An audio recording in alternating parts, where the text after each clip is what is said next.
Hey, Drama Dreamers, it's Raven or Admin R here for you guys. We're doing the podcast for Mitsu no Aji or Taste of Honey for episodes 8, 9, and 10. And I'm here with Admin M. Say hi. Hey guys. And Admin Y. And Admin Y. Alright, let's get started. I do want to say, okay, I went back and reviewed a little bit of the episodes since the last podcast, and I believe we talked a little bit about episode 8. I jumped ahead of episode because I don't think nothing happens in episode 7. Like, not much happens. Mostly hospital drama. Yeah, so since we were just like so not interested in the hospital stuff. Nobody's watching it for the hospital stuff. I mean, they barely work anyway. Yeah. So since I think we ended up talking a little bit about episode 8. So we'll reiterate a little bit, but we basically talked a lot about what happened. Because like the stuff with them in the diner talking about the kiss and Aya and whatever, the fiance guy having sex was in episode 8. Yeah. Another development that happens, though, which you kind of brushed upon, but yeah, it happens where one of the patients gets prescribed something, but someone goes in and changes around the prescription to be way higher dosage than was required for this person. Yeah, like twice as much. It was crazy. What was it, like 400 milligrams or something like that, and he changed it to 800? Yeah, I think it was something like that. So he goes into shock or something weird happens with his hands and feet. I can't remember. Yeah, it was exactly what it was, but yeah. So he goes through some kind of crazy reaction, and they're trying to find out what happened, and then they see that the person who changed the prescription was Naoko, but she denies it and says it's not her. Mm-hmm. And come to find out that it was her psychotic now ex-fiance. Yeah. He stole her password. Well, he remembered her password. I don't know how he remembered that. But at one point, there is no limit to his psychoticness. Yeah. She, sometime in the past, who knows, maybe a year ago, maybe only a month ago, whatever, she had asked him to help him with her password because it wasn't working, and like he tested it out, and that's how he found out her ID and password, and he remembered it enough to now fake and go into the account using her stuff and change it around to try and frame her. And that was crazy. You almost killed somebody for your revenge, and you don't even have anything against this patient. It's just a random patient. Random person.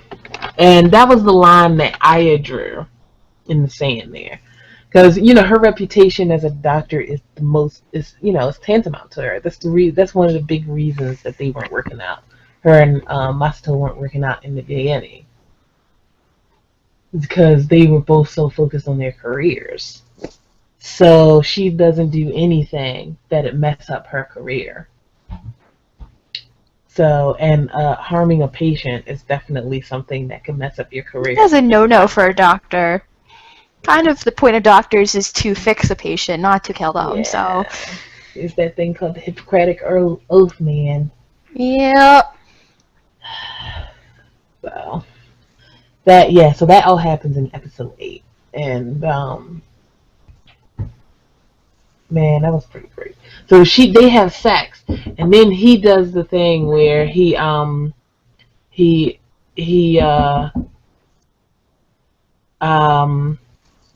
poisons the patient, and then they go, and then that's when Aya's like, all right, I can't, that was messed up. No, we aren't an item. We just kind of banged. You need to stop. Yeah. Which is so wild, because like, who could be crazier than Aya? Apparently there are people out there. You know you're crazy when Aya says you're crazy. Yeah. You're the super She's crazy. like, Aya is telling you to get your life together. That's a problem. That is a big problem. That, and meanwhile, he's doing this all with the tears in his eyes and the maniacal laughter, which, it just sticks in my brain with this drama. It creeps me the F out. Just, ugh. She was kind of mean though whenever she was kind of mean though whenever she said that he was stupid and that's why she left him though. That was just really like that hurt me. Although he was a psychopath, but that still hurt me. Guy. Yeah, she kept poking him a little bit. And I was just like, do you not see how crazy this guy is? There is very little sanity holding on to him, like, not going out and attacking you next. I wouldn't be calling him stupid. Not that it's a nice thing to do in the first place. I would be like, safety reasons. No, he's not a good person to poke.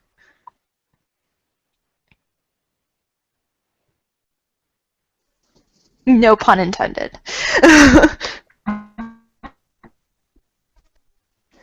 He was just, and then they had little, like, he's like, well, I'll forget everything, let's get back together whenever we pass.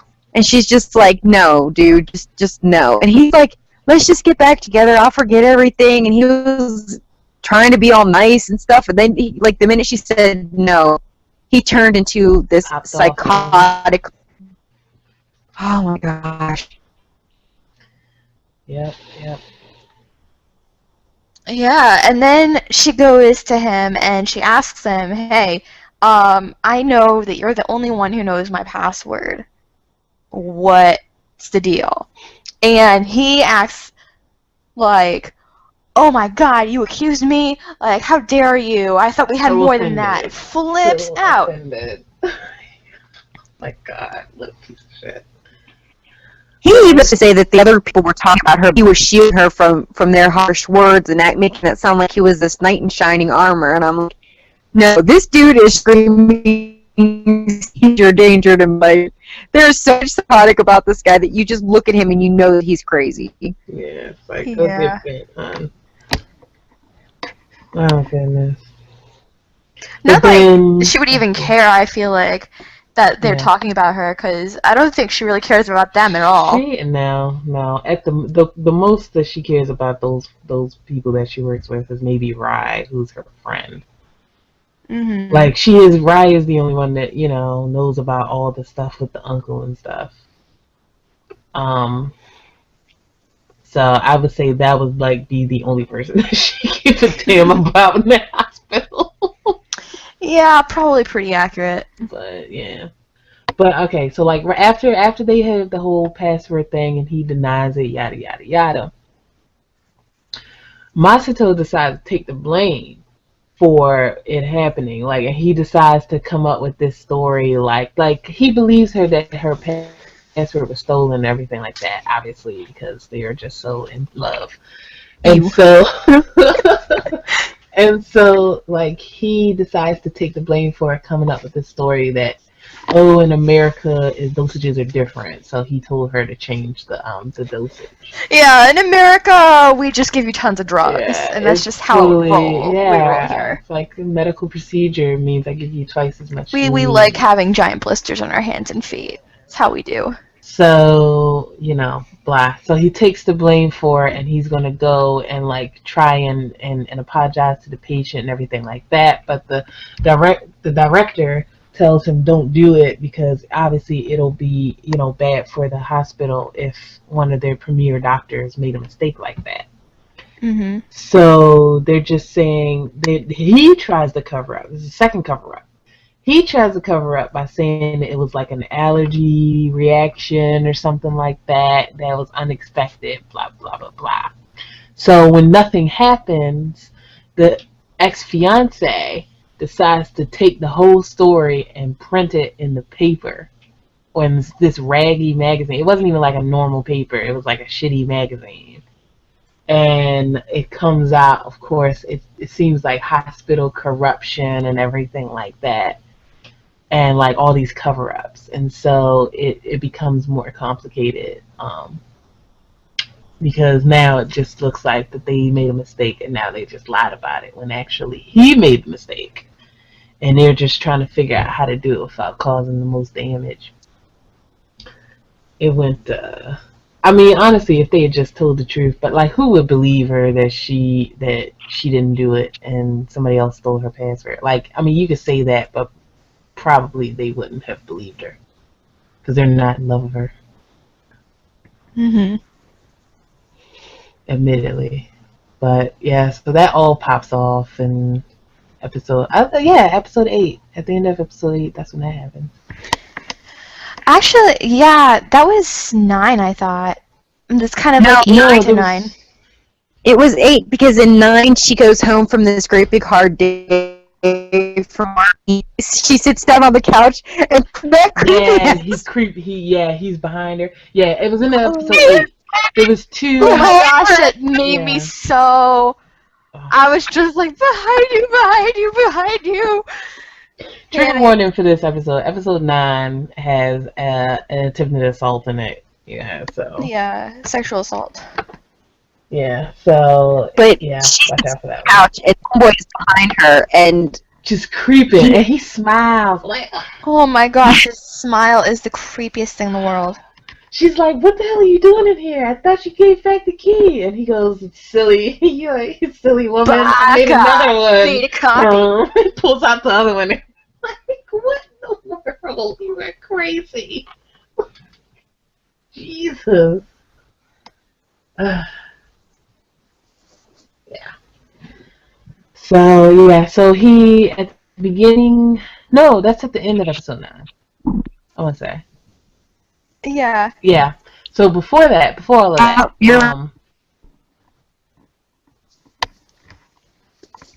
I was going to say, we forgot to talk about the hospital politics that on with the election, the medical director elections and all that stuff, which is why I gave Aya's boss that story. Remember, because he was going up, he was upstairs and he said thank you.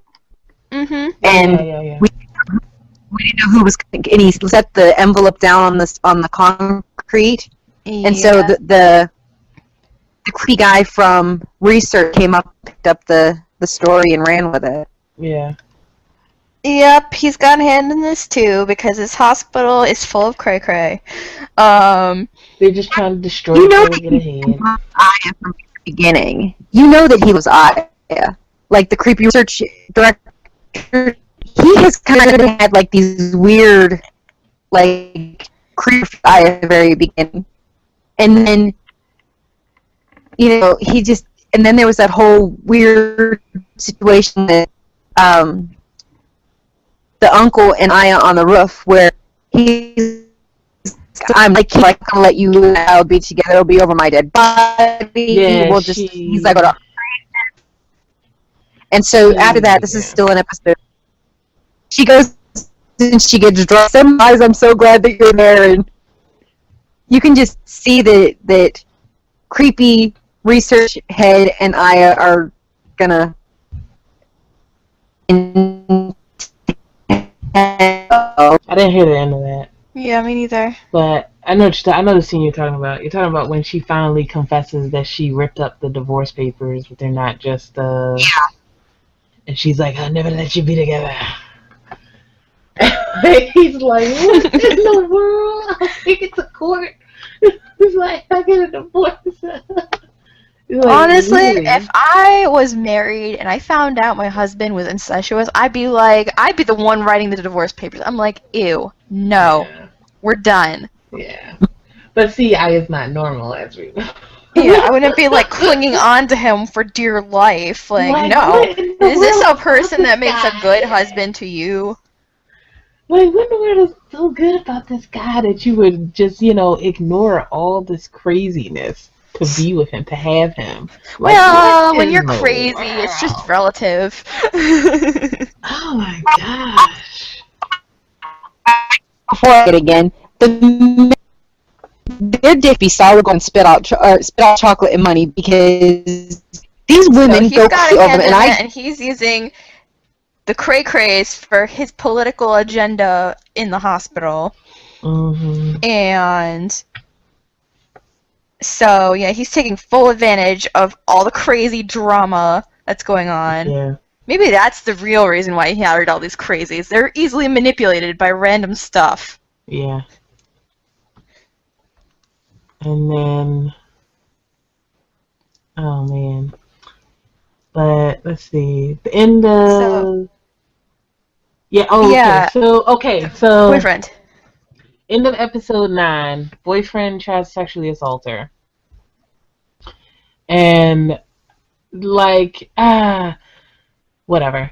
So she gets away a little, and then he grabs her again, and then that's when Masato comes running in and finds and sees what's happening, and then yanks him off her and punches him, stuff like that. Mm-hmm. And this is when he finally just says it all out. He's never verbalized it, but this is when he finally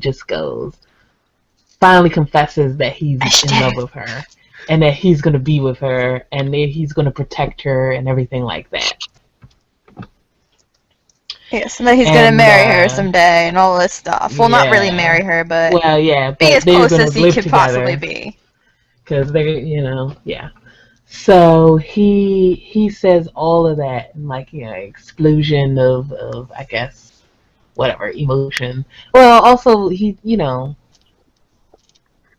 and she's all behind him, and it's like he's never really said that to her either. So yeah, that scene always gave me a weird thing about it. It's the first time she's heard of it. Well, because they've been all tiptoeing. Like I said, they've been aggressively ignoring the elephant in the room. And, yeah. They are clearly in love with each other, but they're just not talking about it. And so it's so this is the first time that he's at least on his side. She's already confessed a long time ago. And you can tell that her feelings have not changed. But for him, he will do things physically that are clearly this is you're in love with her, but he's never verbalized it. So this is the first time that he's really verbalized it. Mm-hmm. But the thing that always weirds me out about that is now that I think about it, I feel like his verbalizing it then was just weird timing, because it's they show their inability to really communicate to each other real well in that scene, I think. Yeah. The fact that he verbalizes it to him before he verbalizes it to her. Yeah. Yeah. And it takes something like a near rape in order for him to confess something like that. Yeah. Well, admittedly... Okay. Her face showed the most emotion this entire drama whenever he confessed that, and I thought that was really kind of significant. I mean, at least to me, in that whole grand, she was just almost sexually assaulted. But whenever he said that, she showed this emotion. She had the entire drama. She was the best analogy of what she was this entire drama was what people say Kristen Stewart was through the entire Twilight series. Mm-hmm. She was just completely blank and unemotional the whole time. Yeah, except for that one time except for the one time that Aya showed up outside her apartment and creeped her the hell out, saying you're no better than a dog. Yeah. But admittedly, okay, this is not just a regular love confession. This is a love confession for his niece. Which I think makes me understand why they need to go to the extreme for him to finally verbalize it. Yeah, that's true. Because this isn't because if it was just a regular love confession and it took this much for you to finally step up and be a man and say you were going to protect your woman, then they'd be like, what the hell? But admittedly, his woman is also his niece. So, yeah, it made sense to me that it took this long. It took him this much to finally admit that he was in love with her. So I didn't have a problem necessarily with the timing. It still just, underscores what the fuck this whole relationship is, but Mm-hmm. Yeah, I definitely see Can we that fast now. forward a little? Go ahead. Can we fast forward a little bit to where they were in the hotel room together? I'm sorry, but that whole scene made me very uncomfortable. Not just because she was just because they were uncle and niece sexually assaulted, and then the writers are going to show her being intimate with somebody like 5 seconds later. That bothered me. That bothered me very, very much because that just I don't know. It just didn't sit well with me. Yeah, that was weird. I thought that was weird. But part of me was also really thankful. I was like, thank you for just implying that something happened with them and not showing it, because I would be like rage quitting this drama if they showed something like that. I'd be like, no, it's fine.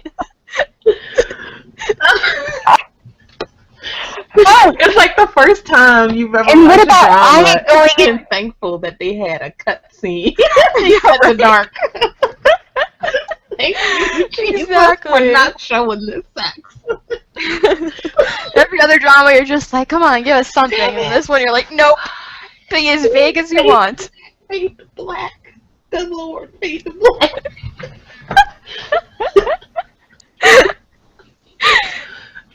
I was very thankful for the writers for that one. Oh gosh. Not for the ending, but for that. What do you think about? What do you think about Aya going and tattletaling to her parents about it? That was a dick move. Yeah. That was a total dick move. But that's like the crocodile tears coming out. I care so much about them. Please accept their love them. Is so she beautiful. knew that would make I'm them angrier. She admits that she knew that would make them angrier. Yo, God. And then she's like, their love is noble. It's a connection I cannot beat. And she's crying and it's making it, and it's like making it seem worse. And her parents. That's when she hit rock bottom in my mind of crazy. Yeah. And then they leave, and then they always show a shot after she manipulates somebody. They always show a shot of her after smiling or whatever. The smirk, the classic smirk in dramas, which always is like you just want to punch them, even though they're not doing anything to you. You're just like, oh, I want to hit that face. Yeah. I don't even like their relationship. I tend to want to pull their hair out and them, but like Sydney said, I don't want to like pull it out. And then you're only. Sydney and I were talking about this last night. This drama makes you feel things when you watch it because it's so complex emotionally, and what they use in the writing is just the complexity of it means. I didn't hear you, hon. Yeah, you cut out now. But I heard the rest of it. Oh, good gravy. The mixed is where I heard the end of it. Can you hear? I heard the first part of it. The mix of the cinematography and the writing just makes you feel things. It emotes so many emotions in you. Yeah. That it makes you feel things. Yeah, like if the directing had been shitty or the music directing had been not as good, I honestly, I think I would hate this drama more. It's like my mind is telling me to hate this drama, but when I'm watching it, I'm like totally emotionally there with Masato and Naoko. I'm just like, oh man, that sucks.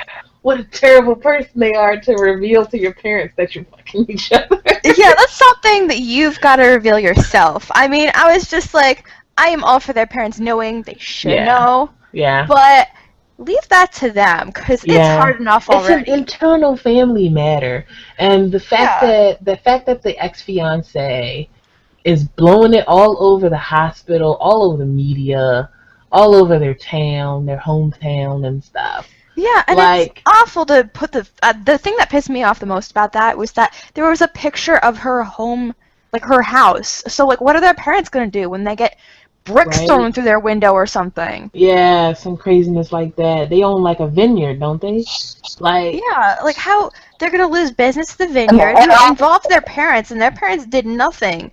All they did was produce her. That's the only thing that they did. Well, maybe I don't know about her family life. Maybe they contributed to her crazy, but I can't vouch for that entirely. Yeah. Oh, maybe it was an Olive Garden, wasn't it, or something like that? Or Yeah. It was an Olive Garden. Yeah, Olive Vineyard, whatever. I don't know how you call it. Olive Farm, whatever. And when her dad beat the shit out of Masato, that was intense. He wailed into that dude. That was so He threw that man into the door, and I was like, dang. He threw him to the ground, but the dude like went face felt really first into the betrayed. door jam. I was like, oh jeez. Yeah, he did beat the shit out of him. Like he did not hold back anything, because He was on top of him, all pushing of him in his the face. yeah, all of his feelings about being betrayed Yeah, came out right there. yeah. But that actor is always very intense when he wants to be. I like him.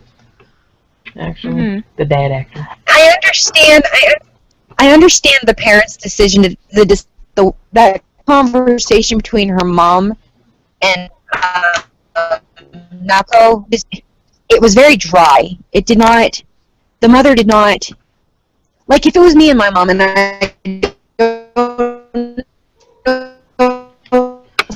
That's because we'd be in a place because there would be shitting and screaming and just you know totally they were just so like about it. So you love your uncle? Well, I had in this almost affair. I was like, I'm sorry, That's this is similar. really not the same situation. But Well, okay. this is comparing apples to oranges. And those oranges are moldy. I think they were trying to do not necessarily the good cop, bad cop, but like, it was just like, obviously the father is more volatile. And so they were just like contrasting it with the mother who's, I guess, supposed to be a gentle soul or something. So she's being calm about it. She was trying to understand, it seemed like. Yeah. But let me tell you, my mother's soul, but if shit went down like that in my family, there would be multiple languages spoken, dishes flying through the air. Like it would conversation because we all know that shit would go down ugly. Same with my mom. She would definitely be crying and angry and confused and like, I thought I raised you better, and yeah. So it ends up with her saying, "Oh, I had a lover, blah. I was in love with somebody else, but I gave him up because we're, you two, blah blah, in the olive vineyard, whatever."